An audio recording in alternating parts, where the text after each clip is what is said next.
Shalom Bapak Ibu Saudara. Haleluya, kita boleh berkumpul di tempat ini sampai di sesi yang terakhir, semuanya karena keberkat dan kemurahan Tuhan. Amin Bapak Ibu Saudara. Haleluya, hari ini kita boleh memperingati kebangkitan Tuhan Yesus. Kebangkitan Tuhan Yesus membawa kita menjadi orang-orang yang menang, menjadikan kita lebih daripada pemenang. Mari Bapak Saudara, kita akan sama-sama menaikkan syukur kita karena kebangkitan Tuhanlah yang menjadikan kita lebih daripada pemenang. Mari kita tundukkan kepala kita. Kita mau bersyukur untuk penyertaan, kebaikan, dan kemurahan Tuhan. Kami datang Tuhan dengan rasa syukur kami. Betapa kami bersyukur atas kebaikan Tuhan.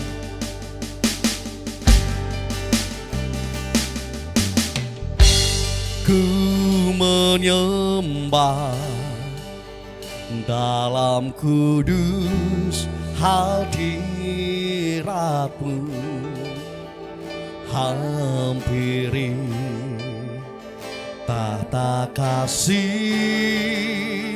karunia-Mu Bapa.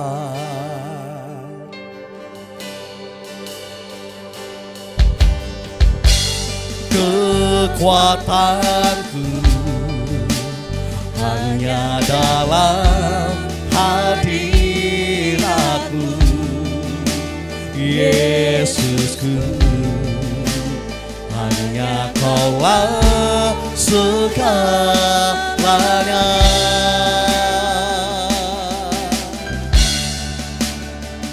Ku yakin Kau hadir di sini. Ku rasakan kuasa yang tak terbatas. Ku yakin Kau nyata di sini. Kemenangan terjadi di sini. Yes Tuhan, kami yakin Engkau hadir melawat setiap kami. Ku menyembah dalam kudus hadirat-Mu, hampiri tahta kasih karunia-Mu Bapa.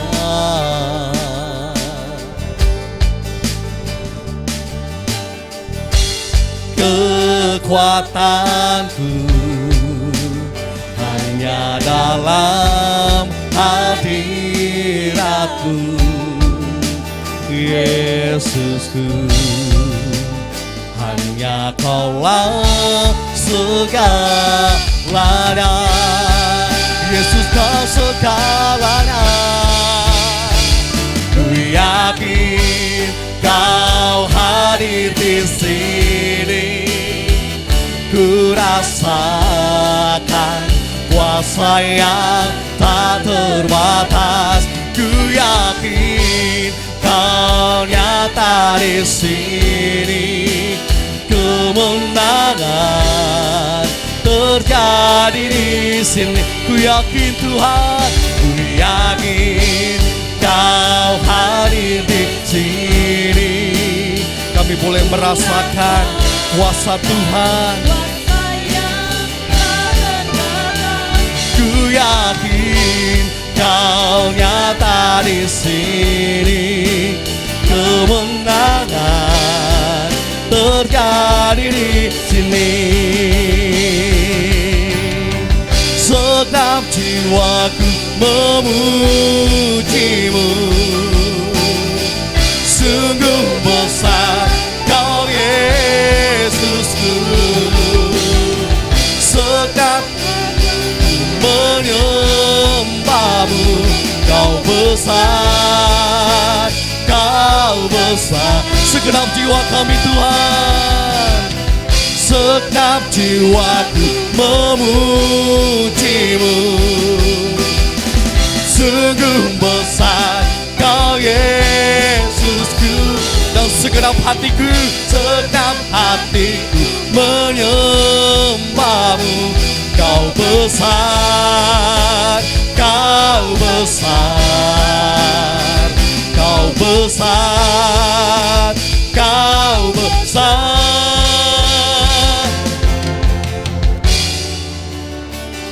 Ku yakin kau hadir. Kami boleh merasakan kuasa yang tak pernah terbatas. Ku rasakan kuasa yang tak terbatas. Ku yakin kau nyata di sini, kemenangan. Dengan segenap hati kami menyatakan lagi Tuhan. Ku yakin kau hadir di sini. Ku rasakan kuasa yang tak terbatas. Ku yakin kau nyata di sini. Kemenangan terjadi, pemulihan terjadi, kesembuhan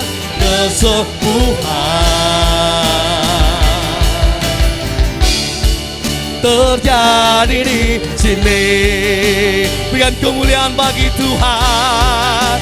Mari sembah, mari berikan syukur kita hanya bagi Tuhan. Selamanya kami sembah Engkau. Haleluya.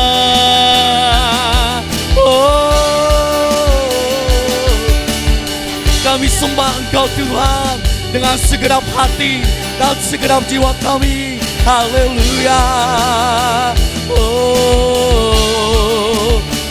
Kami sembah. Ya laba laba laba ya nanti kita laba laba. Ida laba ya labo. Kami sembah, kami muliakan Engkau. Haleluya. Yesus, Yesus Tuhan.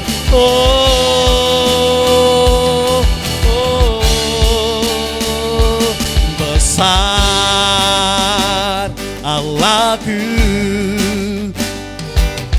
besar Allahku, selamanya besar dan ajaib. Tuhanku, besar Allahku,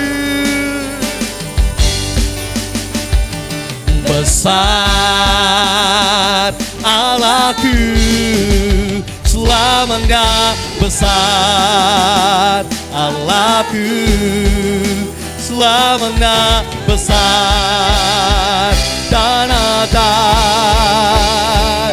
Tuhanku, besar Allahku, kami nyanyikan Engkau besar. Besar Allahku, nyanyikan besar Allahku, selamanya besar dan ajaib.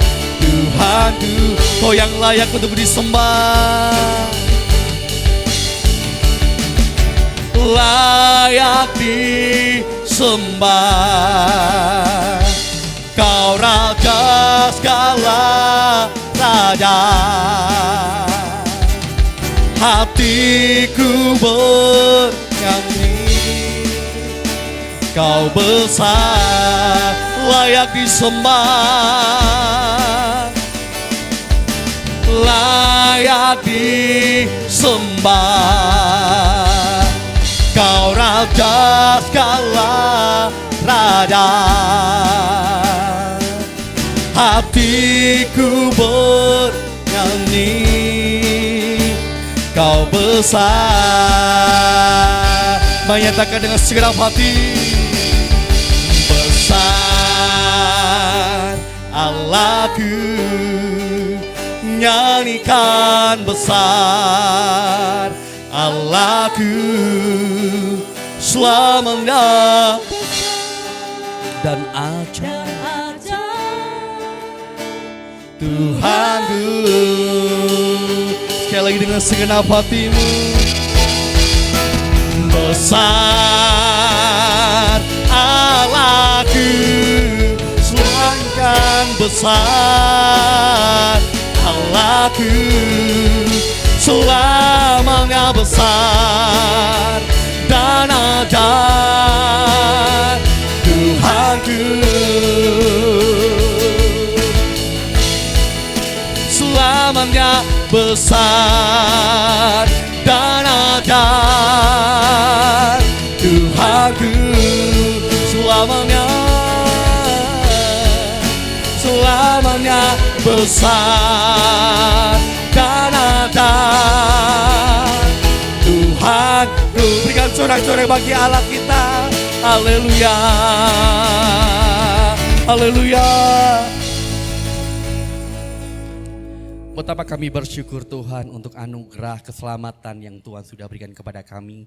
Dan di pagi hari ini kami rindu untuk menaikkan syukur kami karena kami boleh memperingati hari kebangkitan Tuhan Yesus yang membawa kami menjadi orang-orang yang menang, menjadi orang-orang lebih daripada pemenang. Tuhan Yesus, biarlah Tuhan pimpin jalannya ibadah ini dari awal sampai pada akhirnya nanti. Kami serahkan ke dalam tangan Tuhan Yesus saja. Hanya di dalam nama Tuhan kami Yesus Kristus kami sudah berdoa dan mengucapkan syukur kami. Haleluya, amin. Shalom. Saya jemput Bapak Ibu Saudara untuk bangkit berdiri. Mari sama-sama berikan salam kiri kanan. Katakan, kamu lebih daripada pemenang. Kamu lebih daripada pemenang. Kita akan sama-sama memuji dan memuliakan nama Tuhan. Karena Tuhanlah yang menjadikan kita lebih daripada pemenang.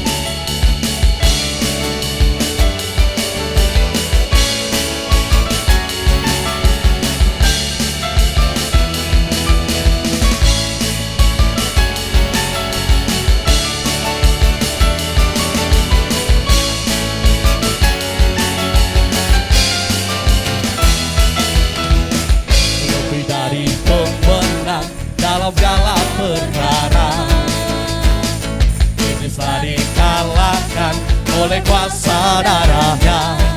Jika Allah di pihak kita, siapa dapat melawan? Kita lebih dari pemenang. Katakan, lebih dari pemenang. Lebih dari pemenang dalam segala perkara. Iblislah dikalahkan oleh kuasa darahnya. Jika Allah di pihak kita, siapa dapat melawan? Kita lebih dari. Mari kita sama-sama lambaikan tangan kita. Haleluya. Kibarkanlah bajunya, Yesus Raja segala raja. Haleluya. Bangkitlah gerejanya, kita lebih dari pemenang. Haleluya.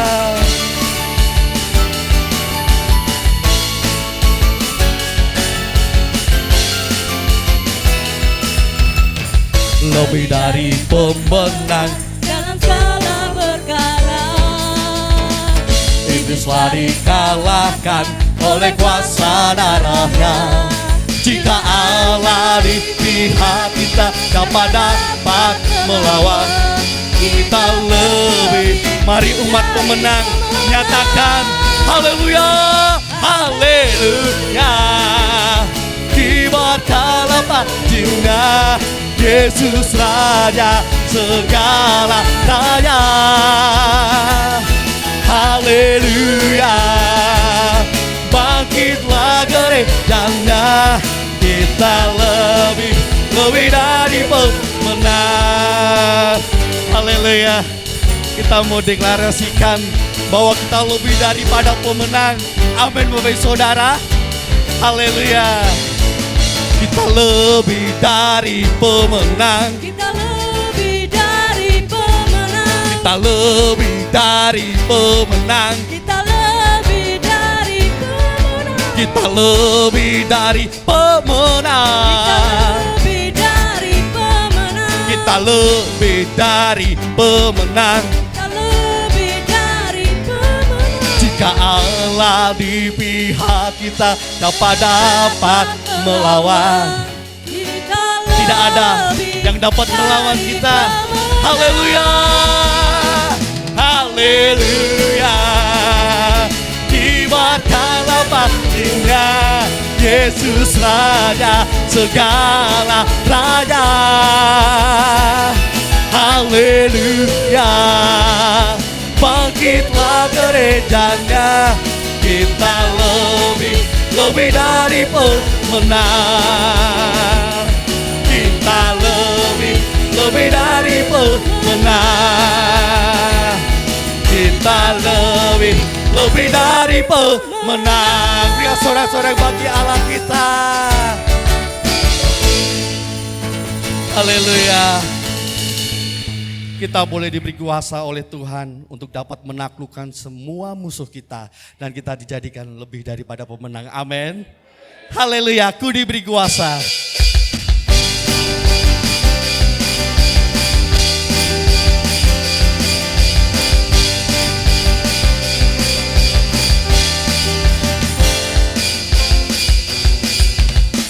Diberi kuasa dari Raja Mulia, menaklukkan musuh di bawah kakiku. Pakai kuasa dari Raja Mulia, bila Allah ada bersamaku, siapa jadi lawanku? Hey, sungguh besar Kau Tuhanku, Engkau perisai hidupku. Ku berdiri dengan iman dalam Yesus Tuhan. Kau yang memberi kemenangan, ku bersorak merayakan. Terpujilah Engkau Raja, segala raja. Haleluya.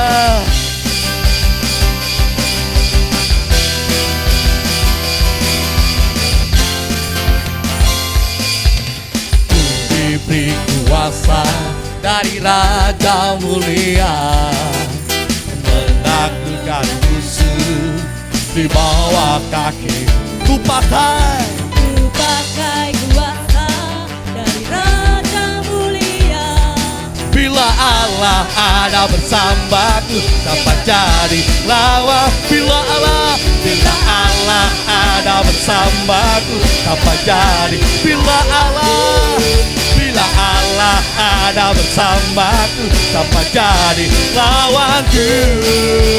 Hey, sungguh besar Kau Tuhanku, Engkau perisai hidupku. Ku berdiri dengan iman dalam Yesus Tuhan. Kau yang memberi kemenangan, ku bersorak merayakan. Terpujilah Engkau Raja, segala sungguh besar. Engkau perisai hidupku. Ku berdiri dengan iman dalam Yesus Tuhan. Kau yang memberi kemenangan, ku bersorak merayakan.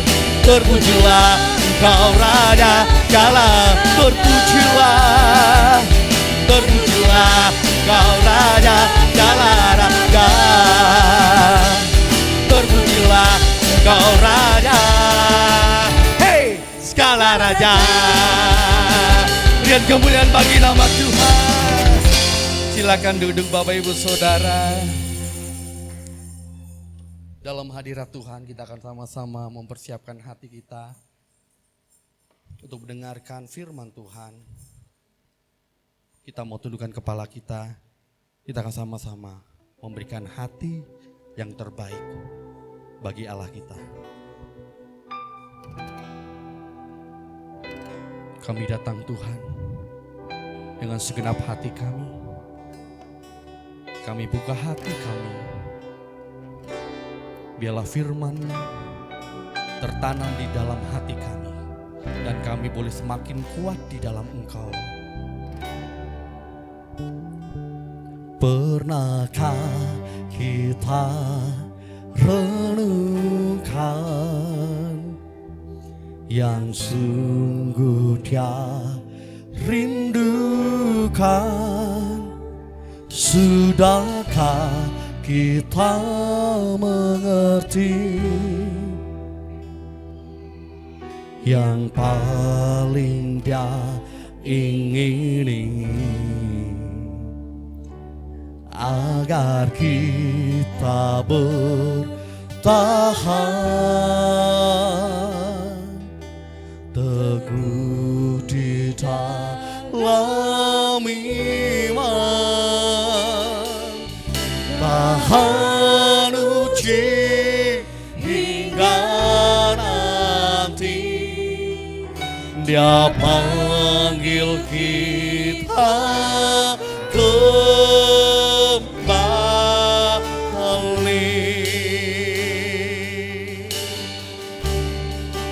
Jadilah kuat dan bertahan,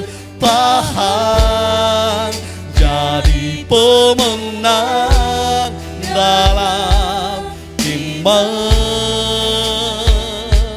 Tetap percaya, tetap setia padanya. Jadilah saksi dan beritakan keselamatan dari Tuhan, hingga dunia melihat kemuliaan-Nya. Yes Tuhan, inilah yang menjadi ungkapan hati kami Tuhan. Kami boleh menjawab setiap kerinduan Tuhan. Pernahkah kita renungkan yang sungguh Dia rindukan? Sudahkah kita mengerti yang paling Dia ingini, agar kita bertahan teguh di dalam iman,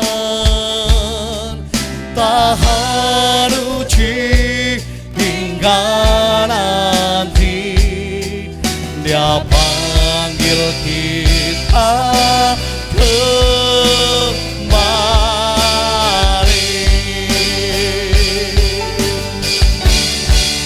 Jadilah kuat dan bertahan, jadi pemenang dalam iman.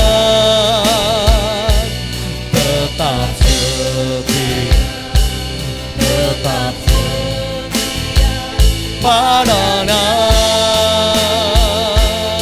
Jadilah pemenang,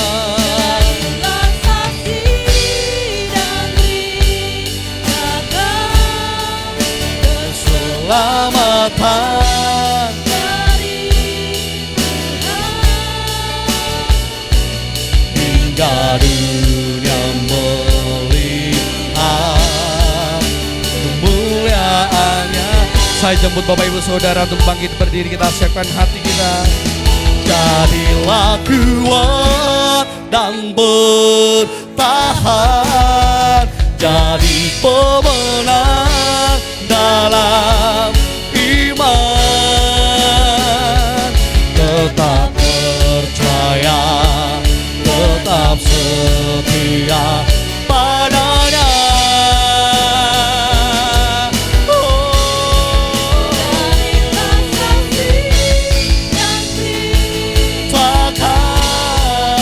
Keselamatan dari Tuhan,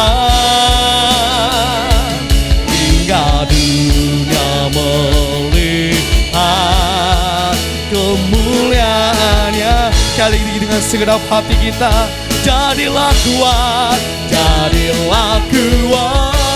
dan bertahan. Waktu dan tempat kepada hamba-Nya.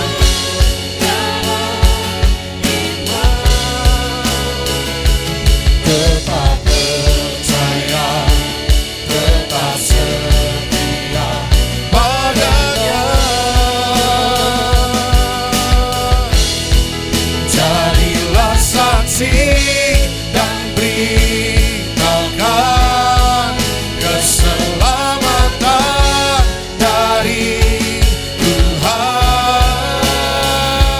hingga dunia melihat kemuliaan-Nya, hingga dunia melihat, hingga dunia melihat kemuliaan-Nya, hingga dunia menyaksikan, hingga dunia melihat kemuliaan-Nya. Kami menaikkan syukur kami, hormat, puja-puji kami hanya bagi Tuhan yang selama 3 hari 2 malam boleh menyertai, boleh memberkati, bahkan melawat kami umat-Mu Tuhan. Sehingga 3 hari 2 malam boleh kami lewati dengan penuh kemuliaan Tuhan. Tapi kami tidak mau berhenti sampai di sini. Masih ada satu sesi terakhir ini Tuhan. Ibadah Paskah, di mana kami merayakan kemenangan Allah yang kilang gemilang. Kemenangan yang begitu telak, kemenangan yang tidak tertandingi dengan dahsyatnya kemenangan apapun. Sebab kemenangan ini yang mengguncangkan bumi dan surga. Pada akhirnya kami dipersatukan kembali dengan Allah. Kami mau merayakan itu Tuhan. Dan kami mau mendengarkan apa yang jadi maksud hatinya Tuhan bagi kami. Biarlah kami boleh menangkap makna kemenangan sejati ini. Dan pulang ke Solo nanti, pulang ke rumah kami, ke pekerjaan kami, ke tempat sekolah kami, dimanapun Tuhan utus kami. Kami boleh menjadi pembangun-pembangun kerajaan Allah. Tuhan pakai kami. Sesi terakhir ini, berkaryalah ya Roh Kudus, bersabdalah Tuhan, kami siap mendengar. Urapi hamba dalam segala kelemahan, keterbatasan, keberdosaan hamba. Biarlah di atas segalanya Tuhan yang dinyatakan, Tuhan yang dipermuliakan.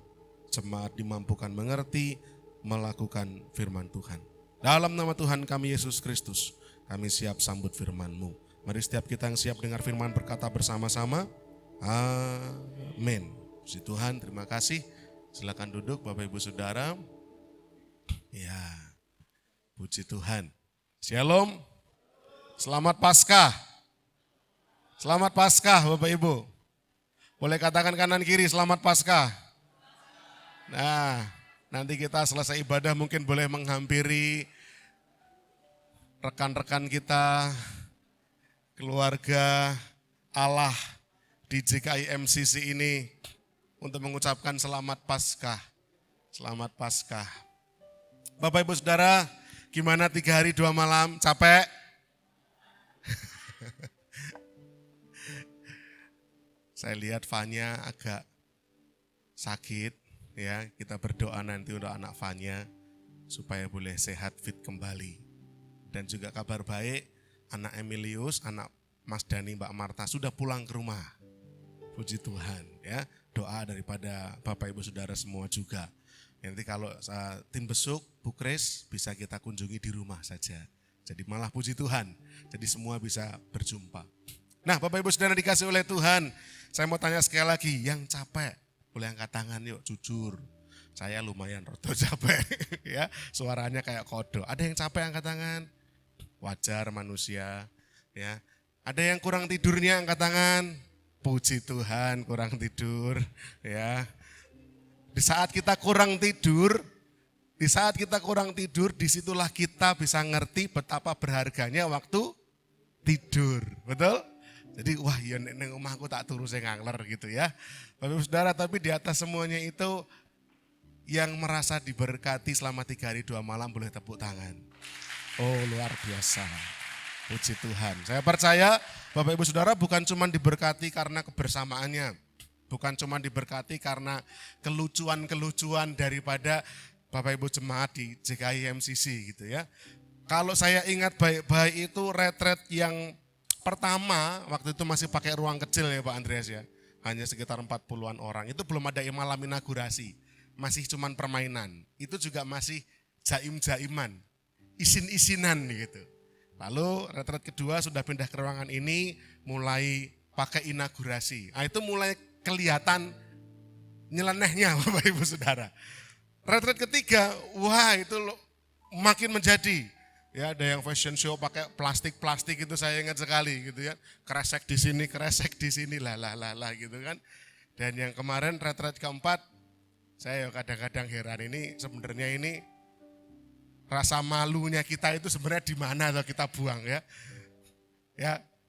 Jadi semuanya tampil all out gitu ya. Sampai saya lihat nih Andreas nih apa ya enggak capek gitu terus gitu ya. Saya perhatikan Gandrung itu kaosnya memang sengaja dibalik ya Andrung. Memang sengaja dibalik, saya perhatikan kok neka gitu. Saya bilang sama Pak Iwan, itu kok kuali ya Pak? Oh kuali itu tagnya masih di sini gitu kan. Begitu tampil all out karena ingin menularkan semangat, menularkan sukacita. Tapi saya percaya bukan cuma kekompakannya, bukan cuma kelucuannya, bukan cuma kebersamaannya. Tapi ada sesuatu yang lebih ke dalam yang kita rasakan. Amin. Ada yang pada akhirnya pulang berkeputusan untuk ngampuni. Ada yang pada akhirnya pulang mulai putuskan untuk aku tak melayani. Ada. Ya kalau mau dengar kesaksian nggak cukup waktu kita. Ya.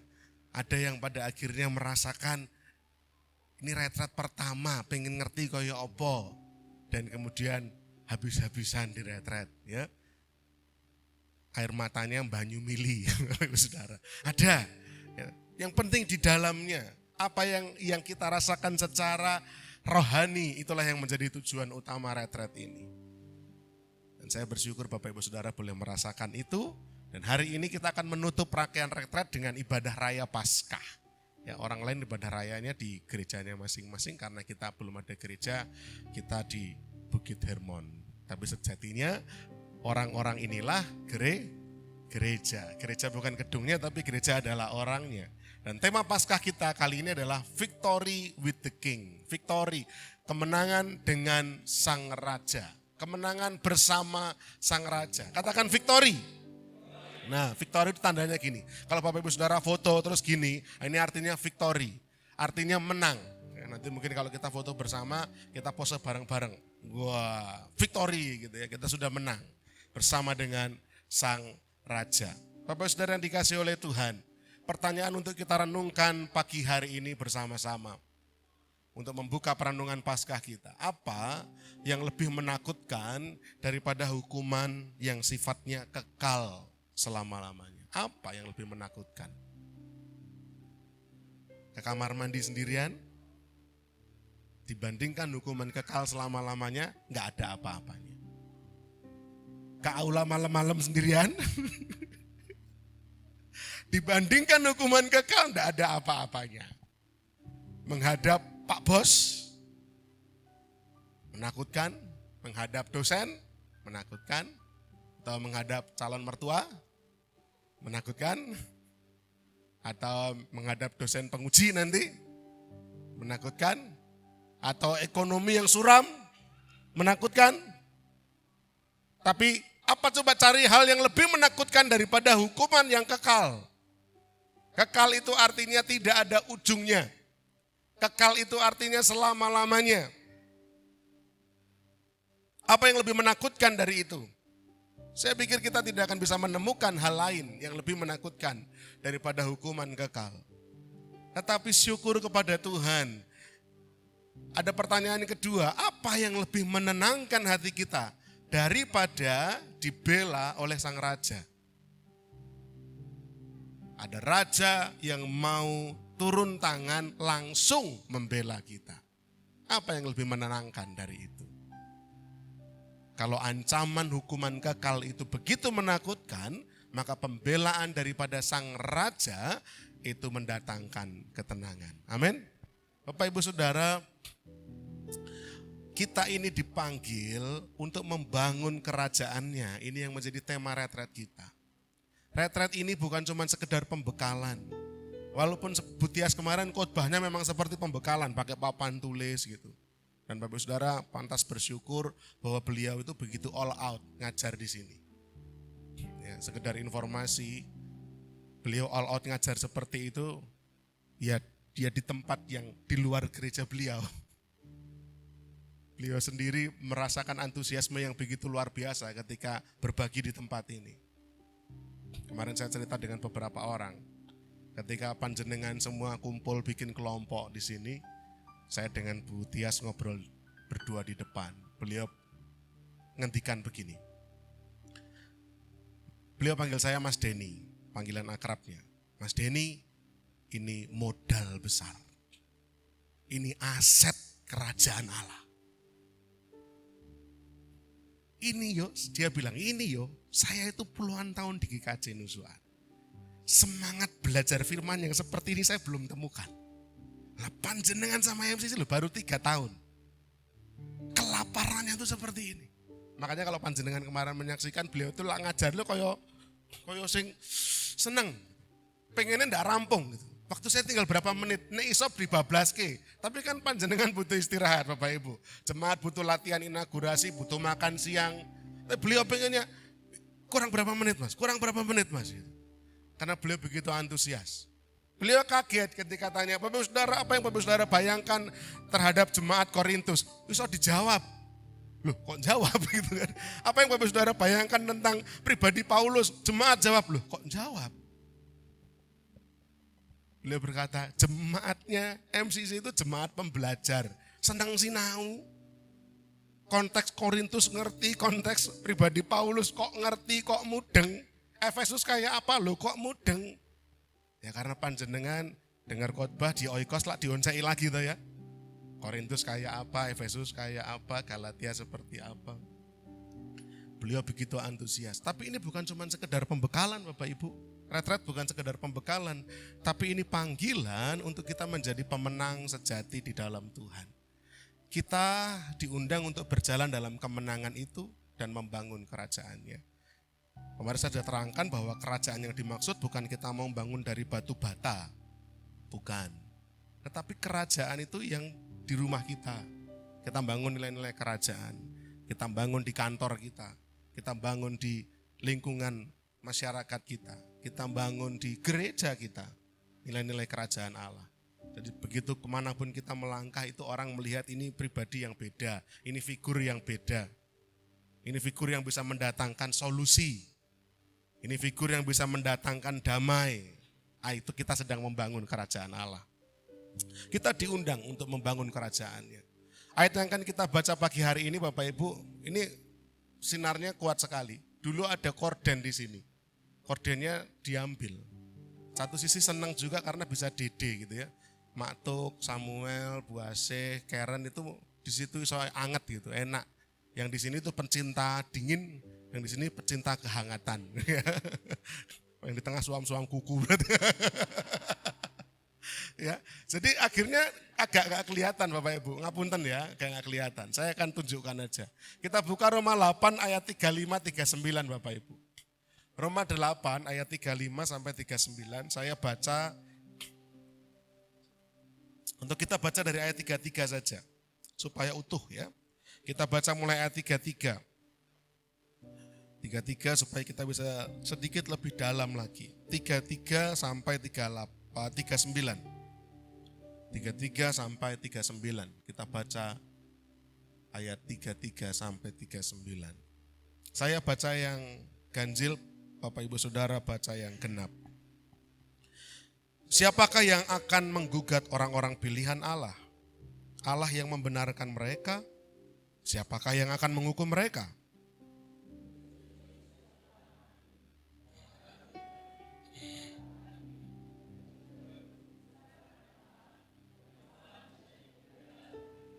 Siapakah yang akan memisahkan kita dari kasih Kristus? Penindasan atau kesesakan atau penganiayaan, atau kelaparan atau ketelanjangan, atau bahaya atau pedang.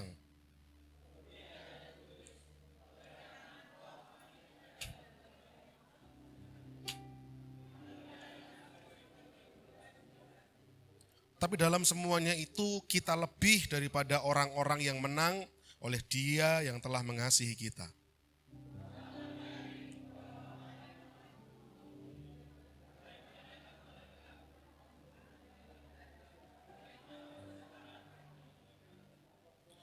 Atau kuasa-kuasa baik yang di atas maupun yang di bawah, ataupun sesuatu makhluk lain tidak akan dapat memisahkan kita dari kasih Allah yang ada dalam Kristus Yesus Tuhan kita. Ya, kembali ke slide-nya Mas Nunus. Bapak Ibu Saudara, ada ayat ke-37 yang saya ambil dari terjemahan MILT. MILT itu Modified Indonesia Literal Translation. Ya, terjemahan literal Indonesia yang dimodifikasi. Ayat 37 itu dalam terjemahan MILT bunyinya begini Bapak Ibu. Tetapi dalam semuanya ini kita menang mutlak. Kita menang mutlak melalui Dia yang telah mengasihi kita. Nah, kata menang mutlak atau kalau dalam terjemahan yang Bapak Ibu pegang di Alkitab terjemahan baru adalah lebih dari orang-orang menang. Itu hupernikao bahasa Yunani ya. Artinya kemenangan yang telak. Kemarin saya bilang kemenangan telak itu skornya bukan tipis, skornya jauh. Misalkan pertandingan sepak bola, itu kalau skor cuma 1-0 itu aja itu rasanya tipis sekali, betul ya. Tapi kalau skornya udah 13-0, wah itu sudah telak. Jauh. Nah, kemenangan di dalam Kristus Yesus itu bukan kemenangan tipis yang bisa digoyah oleh dosa, oleh dakwaan-dakwaan iblis lagi dalam hidup kita. Bukan, tapi kemenangan yang telak. Barang siapa di dalam Kristus, dia menang telak, menang mutlak Bapak Ibu. Makanya dibilang kita ini umat pemenang, lebih daripada pemenang. Karena ayat ini menekankan bahwa tidak ada yang bisa memisahkan kita dari kasih Kristus. Umat Israel ketika berjalan bersama dengan Tuhan, seringkali diizinkan melalui penderitaan. Sehingga ketika Rasul Paulus menuliskan hal ini, baik kepada orang-orang Yahudi murni maupun orang-orang Yahudi yang ada di Roma pada waktu itu, yang memahami konteks bangsa Ibrani atau bangsa Israel, maka akan sangat mengerti bahwa umat Allah atau bangsa Yahudi di Perjanjian Lama itu sangat dekat sama yang namanya penderitaan. Pengiringan mereka menyembah Allah selalu diwarnai dengan penderitaan. Kalau kita ingat bangsa Israel pernah dalam perbudakan Mesir. Betul? Halo? Ingat? Sehingga lahirlah pemimpin yang ditunjuk Allah untuk membawa bangsa Israel keluar dari tanah Mesir. Namanya Musa. Ya, dapat hadiah. Yang kedua, bangsa Israel pernah dibuang di Babel. Bersama dengan pemuda-pemuda yang punya kecerdasan di atas rata-rata pada waktu itu. Ya, bangsa Israel pernah dibuang di tanah Babel. Kemudian masa Yesus kita tahu umat Israel di bawah penjajahan bangsa Romawi. Sehingga Israel itu sangat erat kaitannya dengan penderitaan. Dengan bagaimana hidupnya mengalami dera persoalan. Sangat-sangat lekat dengan umat Israel. Pengiringan mengikuti Tuhan. Itu ada momen-momen penderitaan yang begitu berat. Dan momen kemenangannya itu tidak seperti apa yang kita bayangkan. Bahwa bagi orang-orang Israel, bagi orang-orang Yahudi yang betul-betul memahami bahwa kemenangan mereka itu bukan diukur dari situasi luar. Kemenangan mereka bukan sekedar keluar dari Mesir.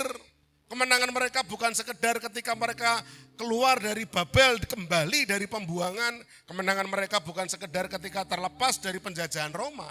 Tetapi kemenangan mereka adalah ketika mereka tetap berpegang teguh pada imannya menyembah Allah yang esa. Itu kemenangan bangsa Israel. Mereka ngerti banget. Makanya orang-orang Yahudi begitu menanamkan kepada anak-anak Yahudi, orang-orang Israel, anak-anak kecil untuk iman mereka percaya pada Allah yang esa. Itu ditanamkan betul bahwa terlepas dari segala bentuk penderitaanmu, maka kamu tetap harus menyembah Allah yang esa. Allah Yahweh, Allah yang menjadi sesembahan yang juga Allah Bapa kita. Kita meyakini pribadi yang sama, yang serupa. Bahkan sampai saat ini, kalau orang-orang Israel, orang-orang Yahudi, segala penjuru dunia itu merayakan momen Paskah, mereka merayakan yang namanya perjamuan makan Paskah, selalu diakhiri ditutup dengan doa yang ada kalimat tersemat di dalamnya, tahun depan kami akan kembali ke Israel. Tahun depan kami akan ke Yerusalem. Bahwa sekalipun mereka tersebar segala penjuru dunia, hati mereka itu tertambat pada kota yang demikian menjadi kota indah mereka, bumi pertiwi mereka, di mana janji Allah, di mana berkat Allah itu dicurahkan.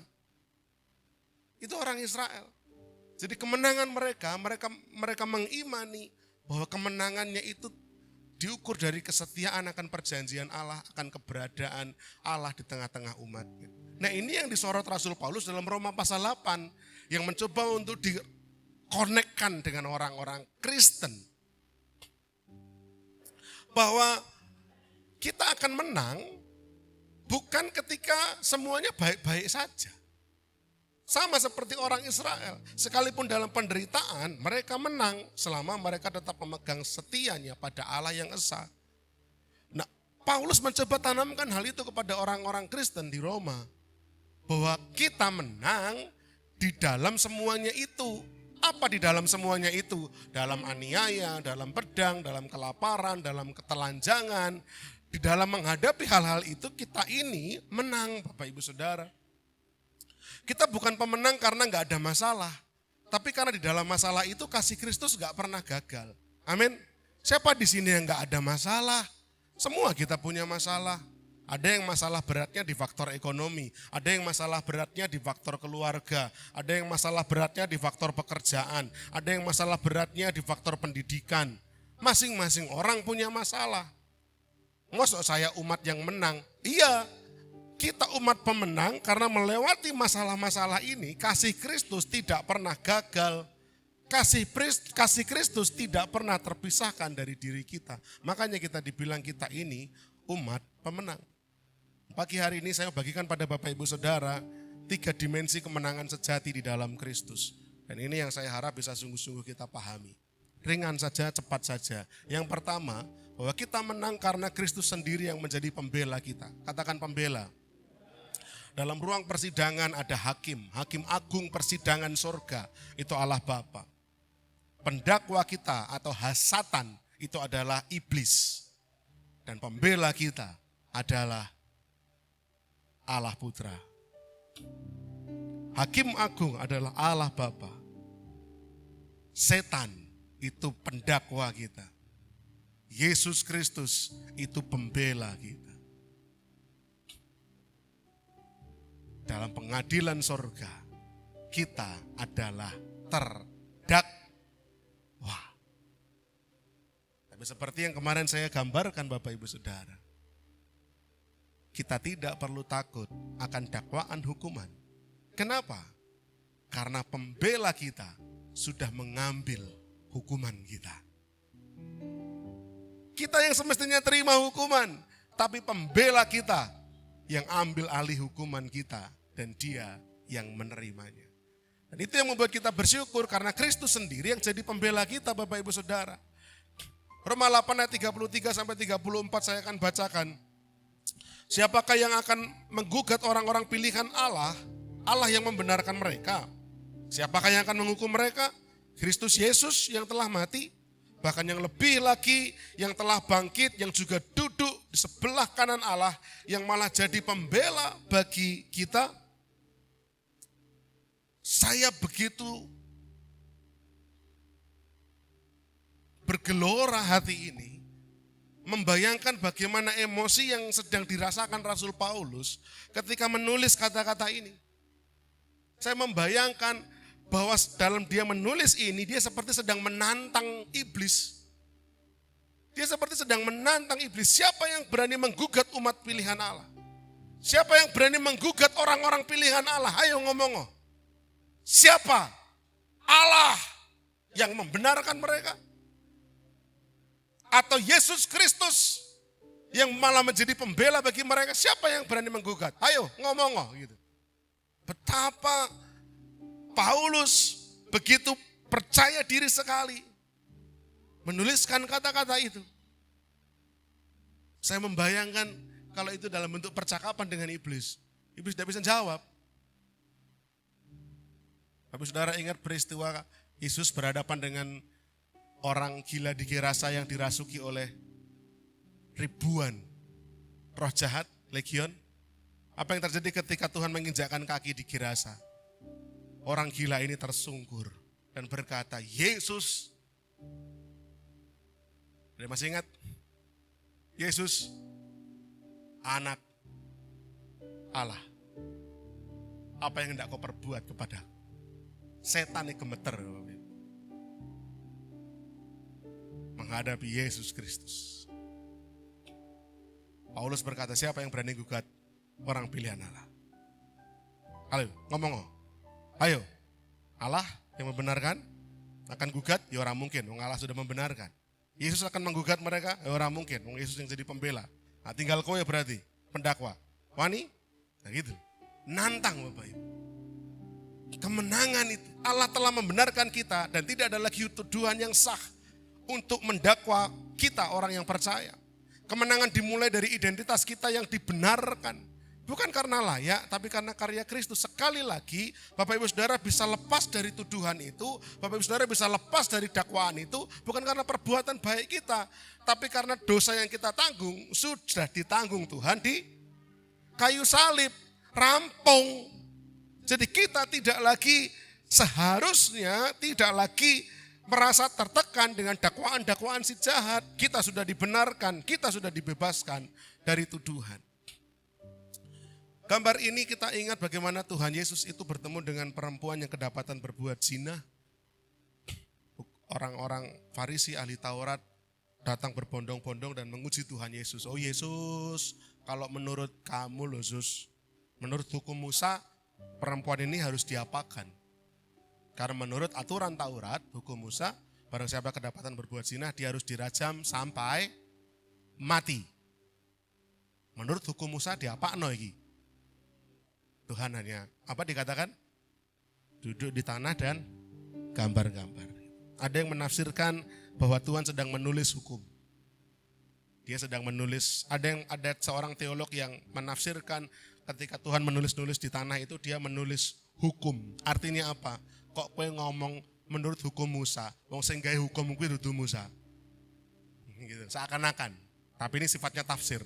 Ketika Tuhan nulis gitu, kemudian suasana menjadi lama-lama berhening gitu. Kemudian Tuhan berdiri dan berkata, barang siapa yang tidak berdosa, silahkan melempar batu terlebih dahulu. Sudah, diam. Kemudian apa yang terjadi? Ada yang melempar, Alkitab menuliskan orang-orang di situ meninggalkan perempuan itu satu persatu mulai dari yang paling tua. Isin dewe mungkin ya. Dan Tuhan tanya sama perempuan itu, loh di mana mereka semua? Adakah yang menghukum kamu? Perempuan itu menjawab, tidak ada. Pendakwa kita satu persatu itu. Kalau kita betul-betul imannya mantap Bapak Ibu di dalam Kristus. Ketika mulai ditempel lagi, halah mau gue senengane ngerasani ya. Mau sok-sokan meh dadi pelayan Tuhan. Wah ya saya enggak layak. Tapi sing mantep Bapak Ibu. Halah wong gue senengane wae wong isih ngombe kok gitu kan. Tetes tebu. Kata Om Pandu. Bukan kata saya. Sik ngeyel dikandani gitu. Kan kuwi kan protein nabati gitu. Pak D sih. Wong kamu masih suka ngapain kamu sok-sokan mau baptis, ngapain sok-sokan mau melayani Tuhan. Dakwaan itu datang kalau kita mantap imannya. Kita berkata bahwa aku mau berubah, kemenanganku itu wis telak. Kowe ngopo meh main-main, mundur iblis tuh. Tidak ada daya lagi. Oh iya benar juga. Makanya saya kemarin bilang saya ngobrol sama Pak Ruli kalau saya nggak salah ingat. Pak Ruli ya kayak gitu Pak. Iblis itu kalau nggak bisa halangi orang datang ke gereja, maka iblis akan bikin orang di gereja itu datang ke gereja, tapi nggak usah berubah gitu loh. Sing sombong ya tetap sombong, yang mabuk ya tetap mabuk. Gitu. Iblis udah gak bisa halangi orang datang ke gereja, wah kok malah takon yang gereja. Iblis akan terus bekerja dengan cara bukan menghentikan dia datang ke gereja, tetapi membiarkan dia datang tapi hidupnya gak berubah. Kenapa? Ya, karena masih suka ikut terpengaruh sama dakwaannya iblis. Jangan mau Bapak Ibu, jangan terpengaruh sama dakwaan iblis. Kita sudah dibenarkan, kita sudah dibebaskan Bapak Ibu. Seperti perempuan tadi, sudah merasa merdeka. Iblis mungkin menuduh kita, tapi Kristus sudah membela dan membenarkan kita. Amin. Kristus yang bela, Kristus yang benarkan itu final. Tuduhan masa lalu tidak lagi berlaku, vonis dibatalkan oleh kasih karunia. Tidak ada dosa, kegagalan atau celaan manusia yang lebih kuat daripada pembelaan Kristus atas hidup kita. Enggak ada. Dosa sengeri apapun, ketika kita sadar dan mengimani Kristus dengan kesungguhan, tidak ada dosa yang mengalahkan apa yang Yesus sudah kerjakan dengan final di kayu salib. Kemarin saya ngobrol sama Pak Andreas. Kalau yang di kayu salib itu saya meyakini bahwa itu membebaskan kita dari dosa Adam. Betul ya Pak Andreas ya? Saya boleh kutip itu ya Pak untuk kita bagikan. Nah tapi kan kalau dosa yang saya perbuat sendiri Om, itu kan dosa yang nanggung ya saya sendiri. Saya apa ya nanti itu betul-betul kita akan dibebaskan, sementara kan kita melakukannya sendiri. Kalau dosa keturunan Adam saya percaya itu sudah kerjakan itu di atas kayu salib. Bagaimana dengan dosa saya? Nah kalau Bapak Saudara masih juga tidak menemukan ketenangan dalam kebenaran ini, pertanyaan yang seperti dikatakan Pak Andreas itu pun bahkan akan bisa lebih melebar lagi Pak. Dengan pertanyaan begini, terus nanti dosanya anakku kan juga akan melakukan dosa. Bagaimana dengan anaknya anakku? Bagaimana nanti dengan cucunya Vincent ke depan sana? Yang bahkan kita belum ketemu orangnya. Apa iya dosa itu sudah diampuni? Jawabannya adalah selama orang itu, anak saya, cucu saya, cicit saya, siapapun nanti percaya kepada Kristus, dosanya sudah diampuni. Kenapa jawabannya begitu? Karena kita melihat waktu manusia seperti garis lurus, garis linear, dengan salib ada di tengah-tengahnya. Tolong Mas Wahyu. Kita melihat Adam itu di sini, peristiwa Adam. Kemudian bangsa Israel dengan pemberontakannya di sini. Kemudian masa penebusan Kristus. Kita membayangkan, loh iya kalau dosa pemberontakan Adam dan seterusnya Tuhan tebus. Bagaimana dengan yang bahkan sekarang atau bahkan nanti 10 tahun yang akan datang, bahkan 100 tahun yang akan datang. Kita akan kebingungan karena kita melihat waktu manusia seperti garis yang lurus. Tetapi kita harus ingat bahwa Tuhan berkata, akulah Alfa dan Omega. Akulah yang ada sebelum yang lain ada dan akulah yang sudah ada sampai pada kesudahannya. Tuhan itu bukan nantinya ada di sana. Tapi Tuhan telah ada di waktu yang kita bahkan belum tahu. Dia kekekalan, dialah Alfa, dia Omega Bapak Ibu. Kita ada di tengah-tengah ini, tapi dia sudah di sana. Dalam kacamata kita hanya bisa melihat garis lurus. Tapi dalam dimensinya Allah. Bapak Ibu Saudara kalau mau main HP itu, ya, Bapak Ibu Saudara kalau melihat gambar sebesar apapun, misalkan di zoom, di zoom, diperbesar. Dari jauh, maksudnya malah sudah percil ya, maksudnya kita makin mundur, kameranya makin mundur. Mau garis sepanjang apapun, cuma jadi titik kecil. Kita hanya makhluk 3 dimensi. Kita hanya tahu ruang, waktu, maut. Kita cuma tahu itu. Tetapi dalam kacamatanya Tuhan melihat dalam masa kekekalan, ketika Yesus mati di kayu salib, ketika cicit saya nanti percaya pada Yesus, dosa cicit saya itu sudah diselesaikan, karena Allah melihat dalam masa kekekalan, dialah Alfa, dia Omega. Jangan takut Bapak Ibu. Makanya saya bilang, yang ditanggung Yesus itu begitu berat, begitu ngeri. Karena dosa orang yang percaya kepadanya Semua orang yang bahkan belum lahir loh. Tapi karena dia Allah yang melewati batas ruang dan waktu. Ditanggungnya semua di atas kayu salib. Loh, itu kemenangan telak, kemenangan sejati. Saya memahami kebingungan Bapak Ibu karena kita melihat waktu bagaikan garis lurus. Tapi dalam masa kekekalan Allah, paling gampang gambarannya, Allah itu seperti busur yang menghubungkan, dia ada di awal dan dia ada di akhir. Dan dalam seluruh masa ini terhubung pada karyanya di salib. Tuhan berkata, tetelestai, sudah selesai. Mau tidak lagi berkuasa. Tapi syaratnya satu, harus percaya pada Kristus. Kenapa bisa begitu? Karena yang menanggung siapa? Kristus. Karena dosa orang-orang yang pada akhirnya diselesaikan itu ditanggung oleh Kristus. Syaratnya itu. Dia yang nanggung. Dia yang bayar. Karena siapa yang percaya, kita dibenarkan. Dan tidak ada yang lebih kuat daripada pembelaan Kristus itu. Kembalikan lagi Mas Wahyu, terima kasih. Bapak Ibu Saudara, coba pikirkan baik-baik hal-hal ini. Apa kita masih hidup dalam rasa bersalah dan ketakutan? Masih? Aku ndek ben tahu ngene. Ngeri dosaku itu ngeri. Aku bahkan gak berani konseling ngomongin hal itu Om. Karena kalau konseling ngomongin hal itu, ngeri Om. Perutku rasanya seperti diremes-remes. Membayangkan betapa aku dulu kok melakukan dosa semacam itu. Wah, malu, takut jadi satu. Yang masih merasa seperti itu. Ingat baik-baik, pembelaan Tuhan dalam hidup Bapak Ibu Saudara sudah final. Kristus tidak hanya menyelamatkan kita, dia memanggil kita untuk bangkit dan menang. Bukan cuma diloloskan dari hukuman, bahkan dijadikan mitra sama Tuhan. Kalau kita sudah dibenarkan dan diselamatkan, lalu pertanyaannya kenapa kok belum mau melayani Tuhan? Ayo melayani. Tidak harus mimbar, tapi ayo terlibat sebagai pembangun kerajaan Allah. Maukah Bapak Ibu Saudara bangkit sebagai pemenang dan terlibat membangun kerajaannya? Coba direnungkan, mau enggak? Siapa yang bersedia angkat tangan? Bersedia bersama dengan saya membangun kerajaan Allah.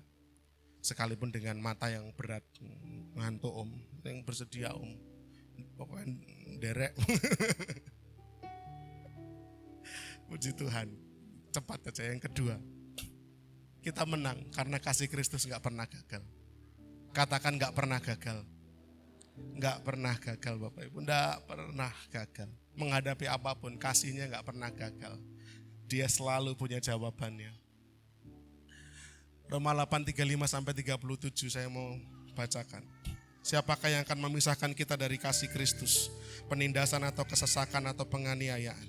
Atau kelaparan atau ketelanjangan? Atau bahaya atau pedang?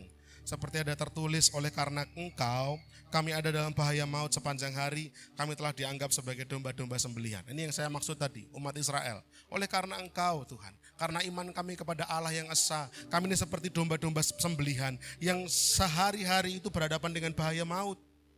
Umat Israel di tanah Mesir, di pembuangan Babel, dihadapkan orang-orang Romawi, mereka merasakan itu semua. Tapi dalam semuanya itu, 37, kita lebih daripada orang-orang yang menang, hupernikau, oleh Dia yang telah mengasihi kita. Yang membuat kita lebih daripada orang-orang menang apa? Dia yang mengasihi kita. Paulus menyebutkan ada 7 hal ekstrim yang seolah-olah bisa memisahkan kita dari kasih Kristus. 7 hal ekstrim yang seolah-olah bisa mengancam kita untuk kita akhirnya memikirkan mendingan aku selesai deh. Yang membuat kita akhirnya menyerah. Hal-hal apa? Penindasan. Ekstrim. Kesesakan. Persoalan yang betul-betul miris. Penganiayaan. Kelaparan. Ketelanjangan. Bahaya. Pedang. Hal-hal ini, hal-hal ekstrim yang disebutkan Paulus yang seolah-olah punya daya untuk memisahkan kita dari Tuhan. Tapi kenyataannya enggak demikian. Dalam semuanya itu, kata Rasul Paulus, dalam 7 hal yang ekstrim tadi, dalam penindasan, kelaparan, ketelanjangan, bahaya, pedang, dan lain sebagainya, dalam semuanya itu, Paulus tetap katakan kita ini lebih dari pemenang. menang dengan mutlak, menang secara mendalam bahkan di tengah-tengah penderitaan. Coba Bapak Saudara pikirkan. Ini ibadah Padang kira-kira 2023, betul ya? Ibadah Padang 2023, ya betul, di Balai Kambang. Ada wajah-wajah orang sukacita, waktu itu main, enggak tahu, rebut-rebutan balon apa ya? Betul ya? Rebutan balon. Kalau lihat foto kayak gini, ini kan kayaknya kayak orang-orang gak punya masalah tuh Bapak Ibu. Ya enggak Pak Diki? Lihat Pak Diki, Bu Indri, ini siapa? Pak Daniel, Mas Nunus, Mas Gren. Seperti orang-orang gak punya masalah gitu kan, bebas, lepas. Tapi saya tanya, apakah dalam foto ini betul-betul orang-orang yang gak punya masalah?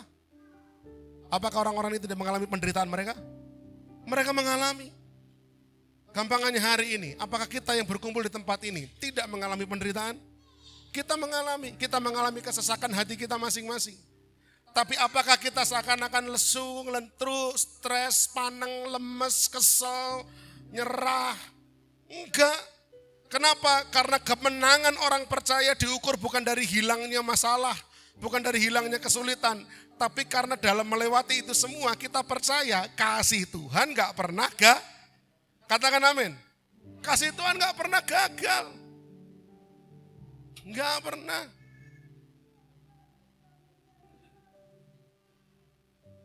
Bu Lia keluarga pengen ikut retret. Saya hanya bisa terus mendoakan, menggumulkan, nanti pasti ada jalannya. Suatu hari dia WA saya, Om saya jadi ikut retret, puji Tuhan. Ada seseorang yang berbaik hati untuk mau bayarin kami sekeluarga ikut retret. Saya ikut kaget, ikut terenyuh, puji nama Tuhan. Seseorang yang dipakai Tuhan, digerakkan hatinya untuk mau memberkati bulian. Itu keyakinan bahwa kasih Tuhan gak pernah gagal. Halo, saudara-saudara pernah mengalami hal yang serupa pasti. Ada ketakutan, apakah saya bisa melewati persoalan ini di depan mata. Tapi cara Tuhan selalu indah tepat pada waktunya. Kemenangan orang percaya adalah deklarasi kasih Kristus yang paling romantis itu. Dan dia itu kasihnya gak pernah gagal. Deklarasi kasih Kristus buat kita. Lewat kayu salib, lewat kebangkitannya. Makanya saya katakan kalau Paskah itu kemenangan karena dosa kita ditanggung Kristus di kayu salib. Maka kalau Jumat Agung itu kemenangan karena dosa kita ditanggungnya, kita lepas dari dakwaan. Maka Paskah kebangkitan itu bentuk kemenangan yang mutlak. Karena dia bukan cuma mati menggantikan dosa-dosa kita, membayar dosa-dosa kita. Tapi dia mati kemudian dia bangkit. Iblis betul-betul diolok-olok itu. Wah itu saya bayangkan kalau didramatisir itu kira-kira dahsyat. Jumat Agung Yesus yang diolok-olok oleh Saantero Kalvari. Wah kalau kamu anak Allah turunlah dari salib. Kalau kamu memang raja perintahkanlah orang-orang untuk menyelamatkanmu. Diolok-olok jadi bahan olok-olok, bahan ejekan. Tapi di hari Minggu kebangkitannya iblis sembunyi di tempat yang paling gelap, paling dalam. Karena Saantero surga merayakan kemenangannya. Oh itu dahsyat Bapak Ibu. Kemenangan yang mutlak. Kemenangan kita sekali lagi tidak tergantung pada perasaan atau hasil dunia. Tapi pada kasih yang tak tergoyahkan dari Kristus yang telah mati dan bangkit. Kemenangan kita bukan karena perasaan kita sedang baik-baik saja. Tapi kemenangan kita karena kita punya Yesus yang sudah mati dan kemudian bangkit. Itu janji kemenangan yang gak akan bisa digoyahkan dengan apapun juga. Apa ini? Renungkan apakah Bapak Ibu Saudara sedang merasa lemah, gagal atau ditinggalkan.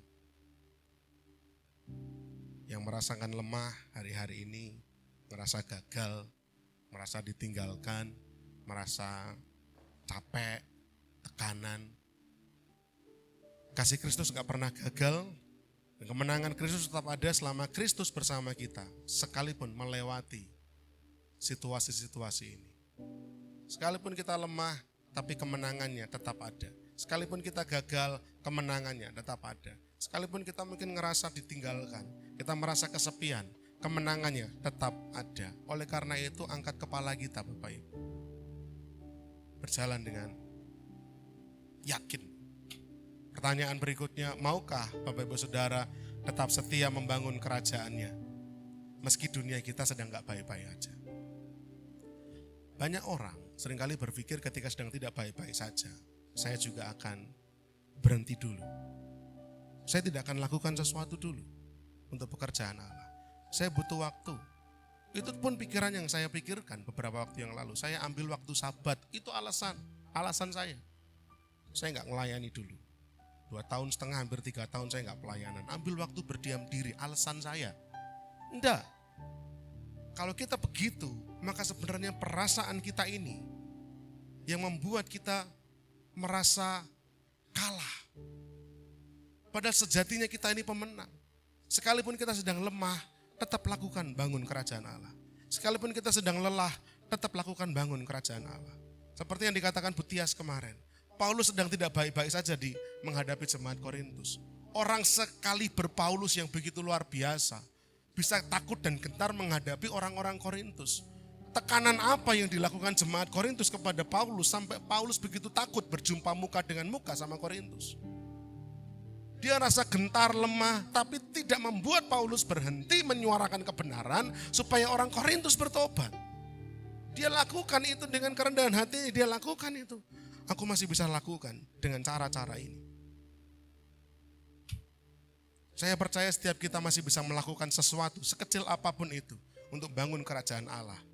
Sekalipun suasana hati kita, suasana hidup kita tidak sedang baik-baik saja. Terakhir, kita menang karena kasih Kristus tidak pernah berubah. Tadi tidak pernah gagal. Selalu dia punya jalan keluar. Dia selalu punya cara untuk menunjukkan bahwa penyertaan kemenangannya ada. Dan yang terakhir, tidak pernah berubah. Enggak berubah. Kasih suami kepada istri masih bisa berganti-ganti, berubah-ubah. Orang tua kepada anak bisa berubah-ubah. Tapi kasih Kristus kepada kita enggak bisa berubah.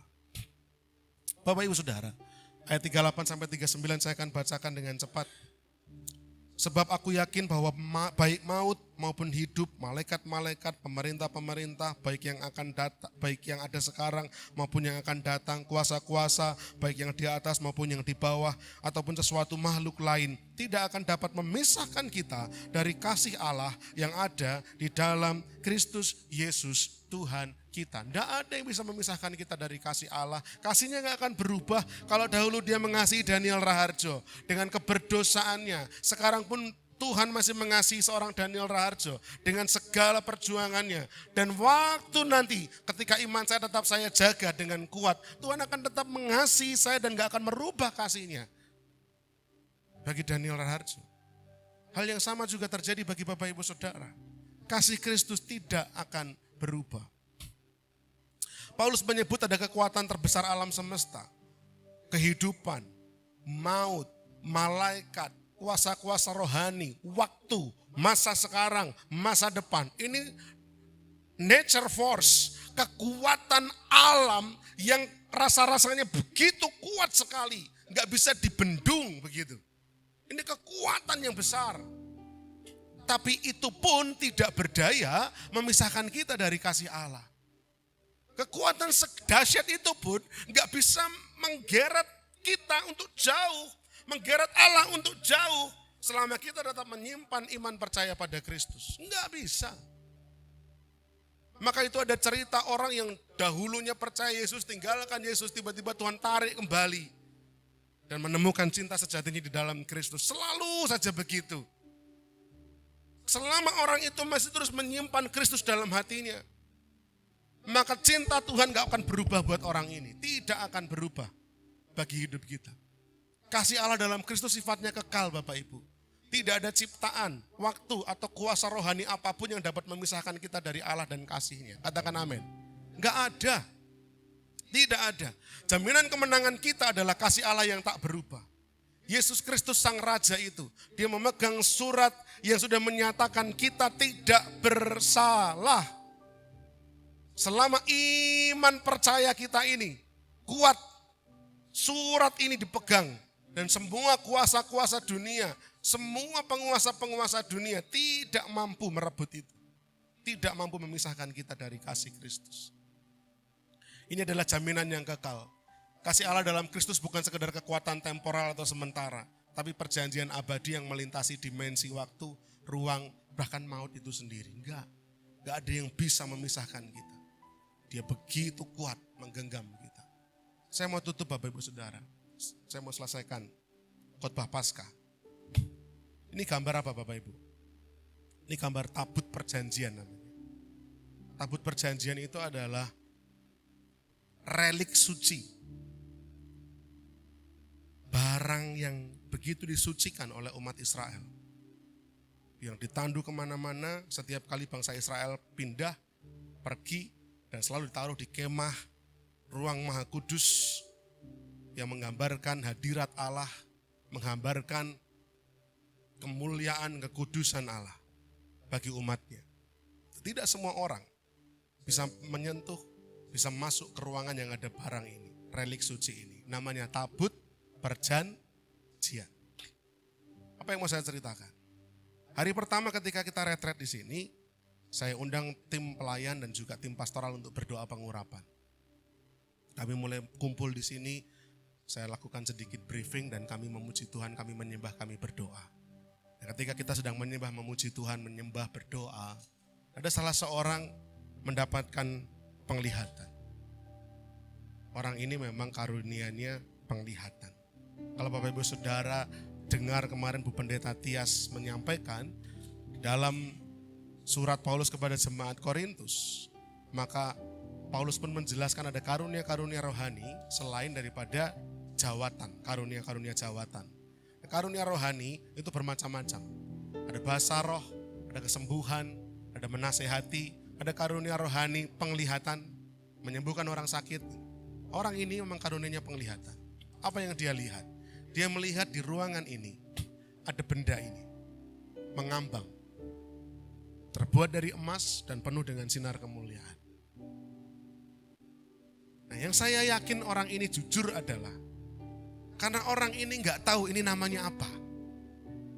Orang ini nggak ngerti ini maksudnya apa. Dia hanya melihat dan dia tanya. Aku ngelihat itu tahta atau apa ya? Lah apa maksudnya? Terus terbuat dari emas begini. Terus saya bilang, ada kerubimnya kah? Ya. Saya cek di Google, gambarnya kayak gini. Ya itu. Itu namanya tabut perjanjian. Artinya apa? Bahkan namanya dan artinya aja orang ini nggak ngerti. Dia hanya melihat begitu saja dalam sinar kemuliaan Allah. Ada di tengah-tengah ruangan ini ketika tim pelayan dan juga tim pastoral berdoa memuji, menyembah Tuhan. Tapi saudara tahu apa arti tabut perjanjian? Yang pertama, sinar kemuliaan. Yang pertama, berarti Tuhan hadir. Ada sinar kemuliaan, Tuhan hadir. Yang kedua, Allah berkenan. Karena tabut perjanjian ditaruh di dalam ruang Maha Kudus, hanya orang-orang yang berkenan di mata Allah yang bisa masuk langsung di ruangan itu. Allah berkenan. Dia hadir, dia berkenan di antara kita. Saya bersyukur Allah betul-betul menyatakan kehadirannya buat kita selama 3 hari 2 malam di sini. Nggak berhenti sampai di situ. Saya terangkan sekarang maknanya. Tabut perjanjian Allah itu berisi 3 hal. Yang pertama adalah 2 loh batu, hukum, 10 perintah Tuhan. Yang kedua adalah mana, roti mana. Dan yang ketiga adalah tongkat Harun. Loh batu berbicara hukum Tuhan atau firman Tuhan. Mana berbicara pemeliharaan, keterlibatan, ketergantungan kita kepada Tuhan. Dan tongkat Harun berbicara otoritas Allah.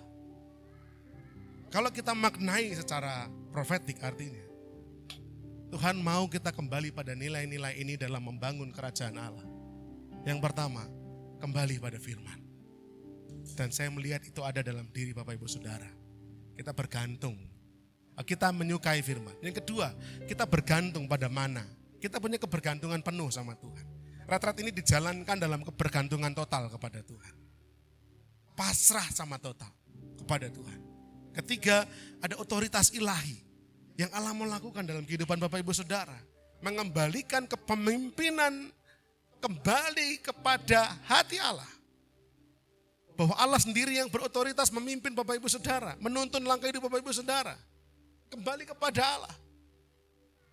Bukan melalui saya, karena pendeta masih bisa salah. Tetapi kembali kepada Tuhan. Dia yang akan menuntun langkah hidup Bapak Ibu Saudara. Itu 3 benda yang ada dalam tabut perjanjian. Saya merenungkan makna rohaninya apa? Yang pertama, Allah berkenan, Allah hadir di tengah-tengah kita. Berkenan dengan apa yang kita kerjakan. Dan itu menjadi sebuah kelegaan. Yang kedua, Tuhan mau kembalikan lagi nilai kerajaan Allah yang benar dalam hidup Bapak Ibu Saudara. Pada firman-Nya, kebergantungan penuh kepadanya, menyerahkan diri di bawah otoritas Allah. Dan makna yang indah yang ketiga, lewat orang-orang ini saya percaya bait Allah akan dibangun. Tabernakel itu akan dibangun. Bukan dalam bentuk gedung, tapi dalam bentuk kingdom. Orang yang melihat tabut perjanjian ini pasti gak akan ngerti, gak nangkep. Karena dia karunianya melihat. Gak ngerti bentuknya, gak ngerti isinya. Tapi saya yang kebetulan saya belajar, saya teologi sekolah. Begitu beliau ngomong gitu sama saya kaget madek. Karena tabut perjanjian inilah yang dibawa oleh Daud dan dijaga. Dan dia rindu sekali untuk membangun bait Allah. Walaupun pada akhirnya Tuhan tidak izinkan dia yang bangun. Yang bangun siapa? Salomo anaknya. Tapi kita temanya kingdom builders ini. Dan Allah tunjukkan ada tabut di tengah-tengah Bapak Ibu Saudara. Perkenanannya, pembelaannya, pemeliharaannya ada buat Bapak Ibu Saudara dan saya. Semua panitia, peserta, semua jemaat. Selama 3 hari 2 malam di tempat ini, Allah sedang beracara dalam hidup Bapak Ibu Saudara. Amin. Panitia salah satu yang terus diperjuangkan apa tuh? Dana. Salah satu yang terus diperjuangkan sampai detik ini. Tapi tidak berhenti-berhentinya. Saya dibuat takjub, Mbak Asih juga dibuat bingung. Kemarin siang selesai sesi, saya mau panasin mobil, saya mau nyalakan mobil, kunci saya gak ketemu. Saya buka-buka tas, kunci gak ketemu. Kemudian bingung, di momen bingung itu notifikasi WA masuk di handphone saya, keluar di jam ini. Deret gitu, karena kalau ada WA pasti muncul di sini, ada telepon pasti ini bergetar. Karena saya sering nge-silent HP gitu. Kadang kalau ngajar, kadang kalau lagi di kantor, lagi penting, meeting, saya silent supaya tidak ganggu. Tapi di sini bisa bergetar untuk memudahkan saya ngangkat gitu. Ada notifikasi WA masuk, tulisannya Selamat Paskah Om. Yang bikin saya bergetar bukan Selamat Paskah Omnya, tapi nama pengirimnya. Wih, apa iki gitu kan. Saya langsung madek, apa ini? Gitu kan. Kemudian di tengah panikan nyari kunci, saya masukkan dulu kunci, saya buka WA. Orang ini tulis Selamat Paskah Om, dia kirim bukti transfer dan dia bilang titip untuk gereja. Saya nggak hubungi orang ini, saya nggak cerita sama orang ini, saya nggak ngomong sama orang ini. Secara manusia saya sempat terpikir, makanya saya sempat bilang sama Mbak Asih, sama Pak Daniel suatu kali rapat, apakah kita memungkinkan untuk menghubungi orang-orang yang membantu kita ketika Natal kemarin gitu. Mbak Asih sama Pak Daniel kayaknya nggak usah dulu deh. Kan terlalu dekat jaraknya. Oh iya betul juga, orang-orang sudah berbaik hati nolong. Orang ini juga dulu nolong kita ketika Natal, dia bantu. Tapi jumlah yang dia kirimkan hari kemarin, 3 kali lipat dia kirimkan ketika Natal. Saya cuma bisa nangis. Nyender di tembok, saya cuma bilang, Tuhan, terima kasih Tuhan. Tabut Allah di sini. Perkenanannya ada. Saya masuk ke ruang makan, saya bilang sama Mbak Asih, ada berkat Tuhan untuk retret. Loh, suka sama Mas? Dari ini. Bisa? Enggak tahu, saya enggak ngomong, enggak cerita, enggak apa, tapi Tuhan yang kirimkan untuk mencukupi. Beliau titip salam untuk kita semua. Salam buat teman-teman yang lagi paskahan. Siap, saya bilang gitu. Bapak Ibu Saudara, selama perkenanan Allah ada bersama-sama dengan kita. Jangan takut, jangan gentar, jangan lemah. Tangan yang kecil ini akan membangun perkara-perkara yang besar. Amin. tangan yang lemah ini akan dipakai Tuhan bangun perkara-perkara yang besar. Saya mengimani perkataan Ibu Pendeta Tias. Kita semua adalah aset kerajaan Allah yang Tuhan sedang persiapkan untuk membangun kemah tabernakel. Bukan gedung yang megah. Kalaupun Tuhan izinkan gedung yang megah, amin, puji Tuhan. Tapi yang terutama gereja yang dibangun dari kecintaan umatnya kepada Tuhan. Itu yang paling utama. Bapak Ibu Saudara yang dikasih oleh Tuhan, saya ajak kita bangkit berdiri bersama-sama untuk kita membaca deklarasi kemenangan Paskah kita. Mari kita bangkit berdiri bersama-sama. Pemain musik boleh maju ke depan. Kita akan baca deklarasi kemenangan kita dengan suara yang lantang, dengan suara yang keras. Saya akan bacakan pelan-pelan terlebih dahulu, supaya Bapak Saudara bisa memperhatikan dan merenungkan maknanya. Baru nanti setelah itu kita akan baca bersamaan. Deklarasi kemenangan. Saya menang karena Kristus sang pembelaku. Saya menang karena kasih-Nya tak pernah gagal. Saya menang karena kasih-Nya tak berubah.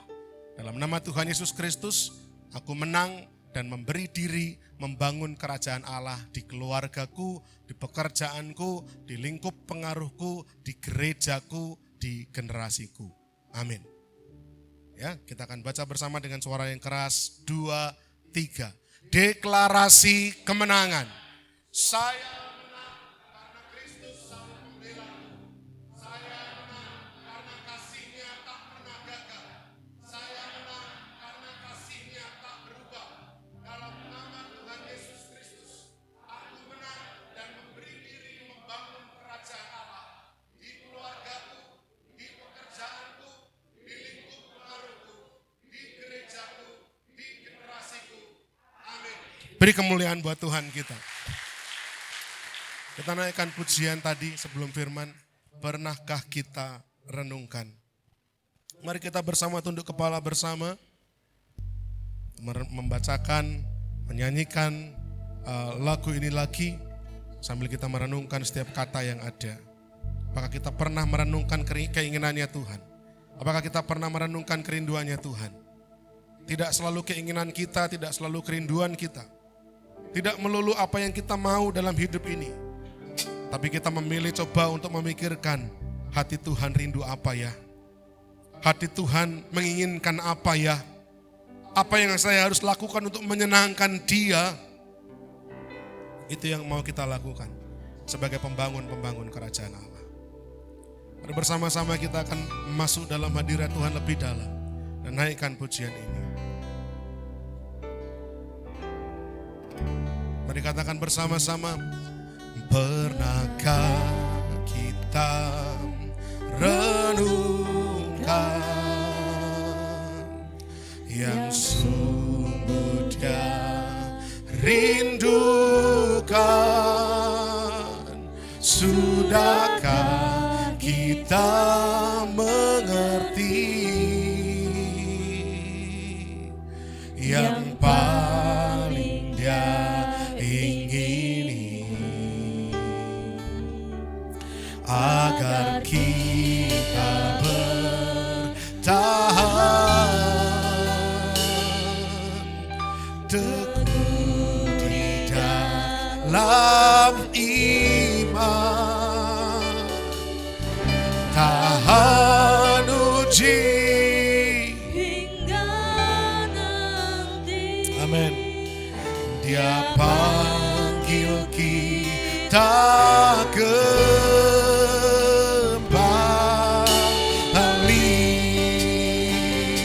katakan bersama-sama dengan kesungguhan hati.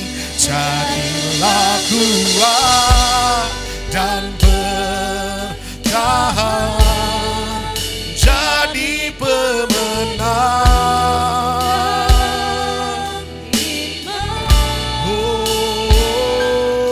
Tetap percaya, Makasih Tuhan tetap setia padanya.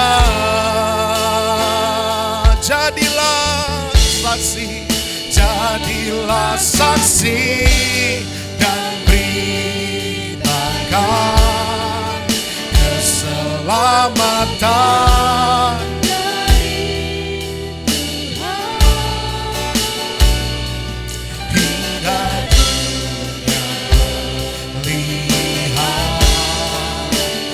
kemuliaannya.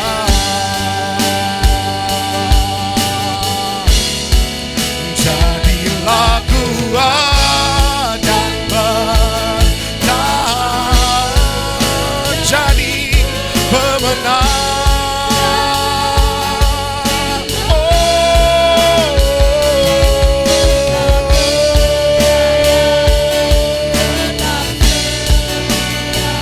Padanya jadilah saksi kemenangan dari Tuhan. Ingat, mari kita angkat tangan bersama-sama Bapak Ibu Saudara, sebagai tanda untuk kita mau berkomitmen menjadi pembangun-pembangun kerajaan Allah. Bersama-sama jadilah kuat dan bertahan, jadi pemenang dalam iman. Tetap percaya, tetap setia padanya. Jadilah saksi. Amin. Kami sudah lakukan bagian kami Tuhan, maka selebihnya Tuhan yang melakukan bagian Tuhan. Tuhan yang memilih, memanggil, mengutus, memperlengkapi setiap kami. Hingga dunia melihat, hingga dunia melihat kemuliaannya. Hingga dunia melihat, hingga dunia melihat kemuliaan. Beri kemuliaan untuk Tuhan kita. Mari kita beri kemuliaan untuk Raja kita yang telah menjadikan kita orang-orang yang lebih daripada pemenang. Tuhan tahu isi hati kami. Kami mau membuka diri kami dan membuka hati kami untuk Roh Allah bekerja dengan leluasa, memakai kami semua, setiap pribadi lepas pribadi, menjadi alat kemuliaannya Tuhan. Menjadi pembangun-pembangun kerajaan Allah di lingkungan kami masing-masing. Keluarga kami, pekerjaan kami, sekolah kami, lingkungan pergaulan masyarakat kami. Kami percaya Tuhan pakai kami, membawa kemuliaan Tuhan, membawa damai sejahtera Tuhan, membawa terang kebenaran Kristus terpancar, menyampaikan kasih, menyampaikan kabar baik. Sehingga orang yang kami jumpai, mereka boleh melihat ada kehidupan yang bersinar demikian terang. Dan mereka boleh bertobat dan diselamatkan lewat pelayanan kami. Terima kasih Tuhan untuk 3 hari 2 malam ini. Terima kasih untuk semuanya. Dan kami mau imani, kami mau yakini, kemenangan telak bersama dengan Sang Raja betul-betul terjadi dan tergenapi dalam kehidupan kami sejak kami percaya kepada Kristus sampai pada kesudahannya. Di dalam nama Tuhan kami Yesus Kristus, kami bersyukur dan berdoa. Haleluya. Amin. Jemaat Tuhan dipersilahkan duduk. Dan kita akan bersama-sama menerima telur Paskah dari seorang hamba Tuhan yang juga bermurah hati memberikan telur kepada kita. Dan di dalamnya juga ada ayat-ayat emas Paskah yang kiranya boleh menjadi berkat bagi Bapak Ibu Saudara. Nanti silahkan berbaris untuk mengambil telur-telur Paskah ini dan kemudian kembali ke tempat duduk. Saya pikir sekaligus 2 orang pelayan persembahan bisa berdiri di kanan dan kiri mimbar. Setelah mengambil telur, kita bisa memasukkan amplop persembahan. Mari kita berdoa terlebih dahulu. Bapa di sorga, terima kasih untuk siang hari ini. Ya, bersyukur kami sudah menjalankan ibadah raya Minggu Paskah, kemenangan yang luar biasa bersama dengan Sang Raja. Dan iman kami terus diperkuat di dalam Kristus. Sebentar kami akan mengambil satu persatu telur Paskah, yang di dalamnya juga ada ayat-ayat emas Paskah. Telur adalah lambang kehidupan. Dari dalamnya lahir kehidupan yang baru. Sama seperti ketika Kristus bangkit dan kubur menjadi kosong. Maka manusia beroleh pengharapan yang baru akan adanya kehidupan yang baru. Jenis bentuk kehidupan yang baru. Oleh karena itu kami mau menghayati makna telur Paskah ini. Untuk terus berkomitmen menjaga hidup kami sebagai manusia baru. Setiap ayat yang ada di dalamnya kiranya menjadi berkat bagi setiap yang mengambilnya. Menjadi suara Tuhan yang begitu lantang terdengar dan menguatkan, mendidik, menegur, membawa kami semakin dekat kepada Tuhan. Berkati pelayan persembahan yang juga akan melayani persembahan. Diberkati kami semua di dalam nama Tuhan kami Yesus Kristus. Yang menaikkan syukur doa kami. Haleluya. Amin. Saya serahkan pada pemimpin pujian.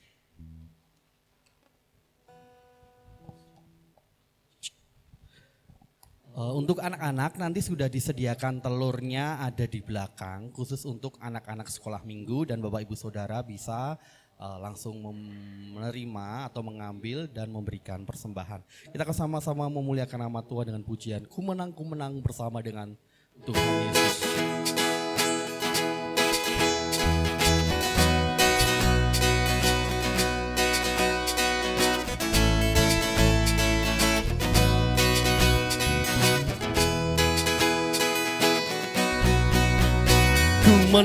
Ku menang bersama Yesus Tuhan.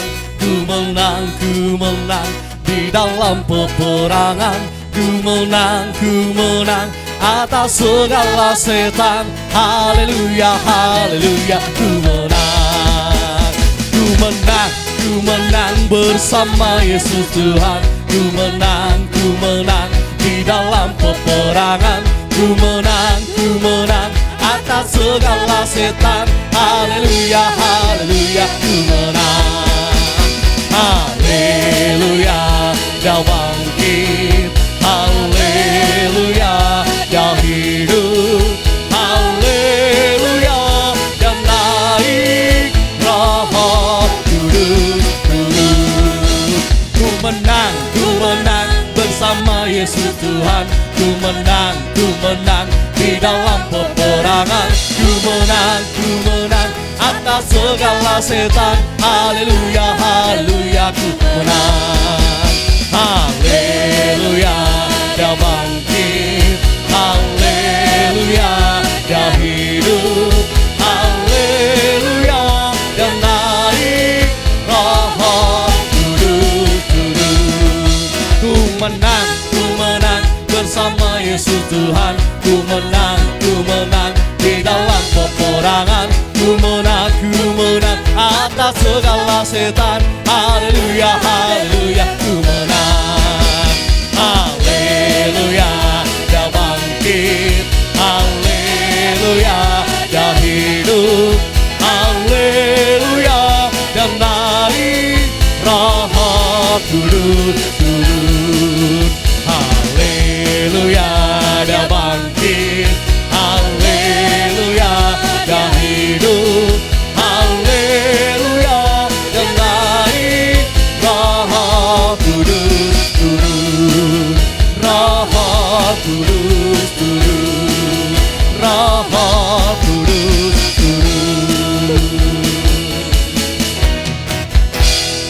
Puji nama Tuhan, terima kasih untuk setiap persembahan dari Bapak Ibu Saudara.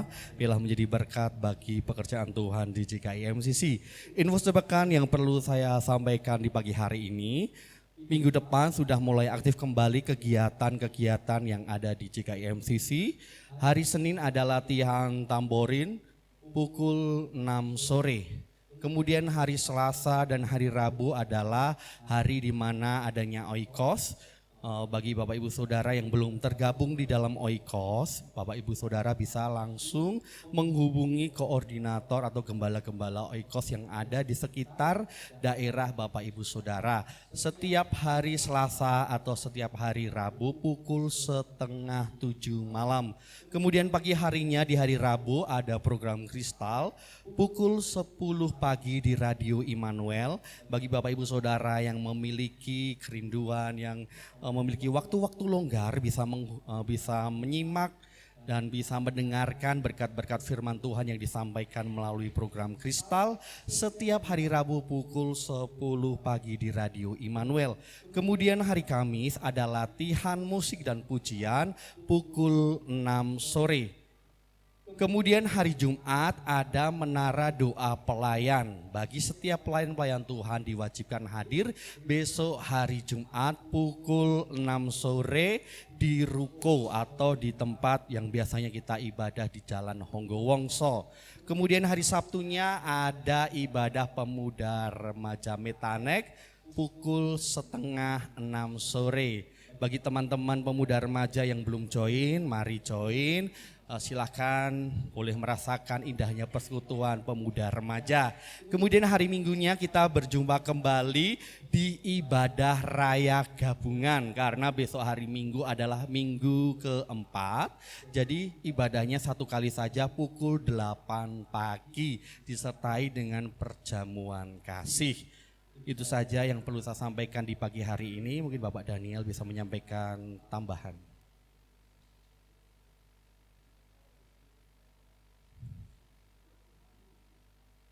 Puji nama Tuhan, saya akan membacakan untuk peserta baptis kemarin hari Jumat yang sudah dibaptis, bisa maju ke depan, nanti akan menerima sertifikat beserta dengan surat ucapan selamat baptis. Yang pertama saya panggil Titus Sindunata Japa Wijaya. Silahkan bisa ke kanan. Kemudian yang kedua adalah Ruth Alicia Widya Setiawati. Dan yang ketiga adalah Yohanes Gandrung Jesua Canggih Caksana. Yang keempat, Esther Karen Aima Saputri. Kemudian selanjutnya ada Deborah Adenina Saputri. Kemudian yang terakhir adalah Peter Apriliano Christian Etoo. Puji nama Tuhan, Bapak Gembala bisa memberikan sertifikatnya. Seksi dokumentasi, monggo bisa mengambil fotonya.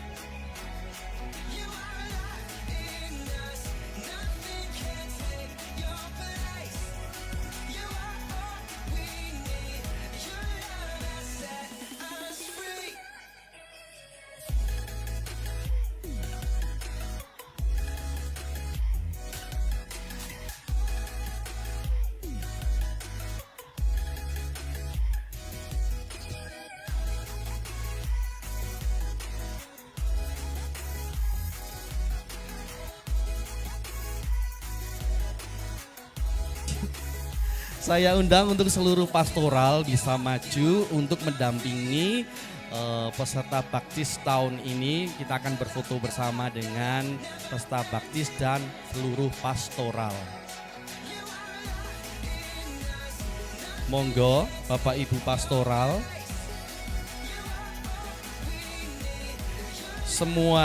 Seluruh Bapak Ibu. Oh, sendiri-sendiri, oke.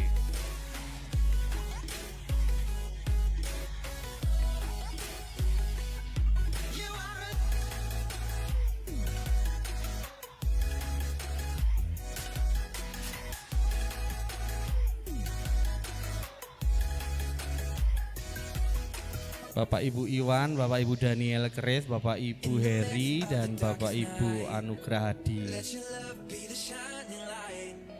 Breaking chains that were holding me. You sent your son down to set me free. Everything of this world will fade. I'm pressing on till I see your face. I will live that your will be done. I won't stop till your kingdom come. 'Cause you are my freedom. Your love never ending. Apa duduk? Oh ya, mundur.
Kita akan akhiri ibadah kita di siang hari ini Bapak Ibu Saudara.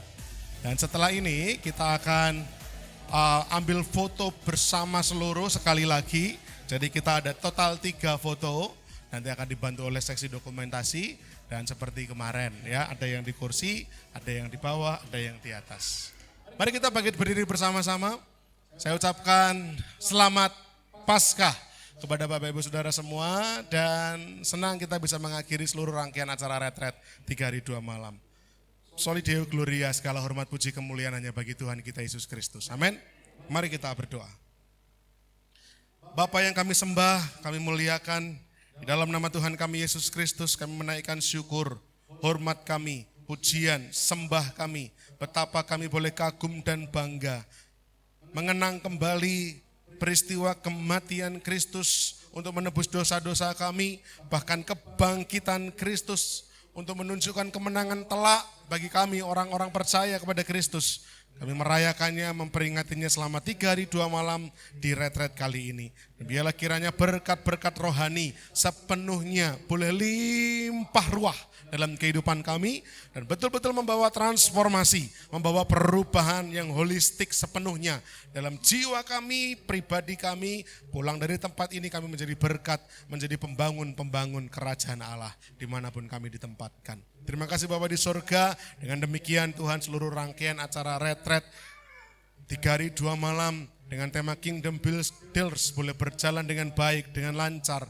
Berkati seluruh jemaat yang sudah ikut serta untuk sungguh-sungguh boleh menghidupi, menghayati apa yang didapatkan selama retret ini. Berkati seluruh panitia yang sudah berjuang demikian luar biasa. Berkati dan percayakan dengan perkara-perkara yang semakin besar untuk boleh terus dipakai Tuhan menjadi alat-alat pembangun kerajaan Allah. Dan kalau sebentar Tuhan, kami akan pulang menuju rumah kami masing-masing. Kami akan pulang ke Solo. Kiranya penjagaan perlindungan Tuhan ada atas kami semua. Baik yang menggunakan bis, baik yang menggunakan sepeda motor masing-masing, baik yang menggunakan mobil. Tuhan akan berkati, jagai, jauhkan dari mara bahaya, jauhkan daripada kecelakaan. Kami tiba di rumah dengan selamat, berkumpul dengan keluarga kami dan menceritakan apa saja yang sudah kami peroleh, apa saja yang sudah kami dapatkan selama 3 hari 2 malam di sini, dan kiranya kesaksian itu boleh menjadi berkat bagi mereka yang mendengarkannya. Terima kasih Tuhan, terima kasih, dan di atas segalanya, segala nyanyian, hormat, pujian, sorak-sorai yang ada sepanjang 3 hari 2 malam di sini,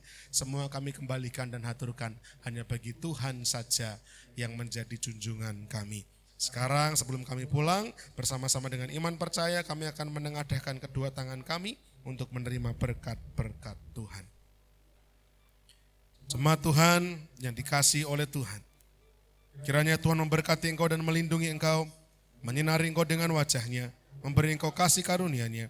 Tuhan menghadapkan wajah-Nya kepadamu dan memberi engkau damai sejahtera.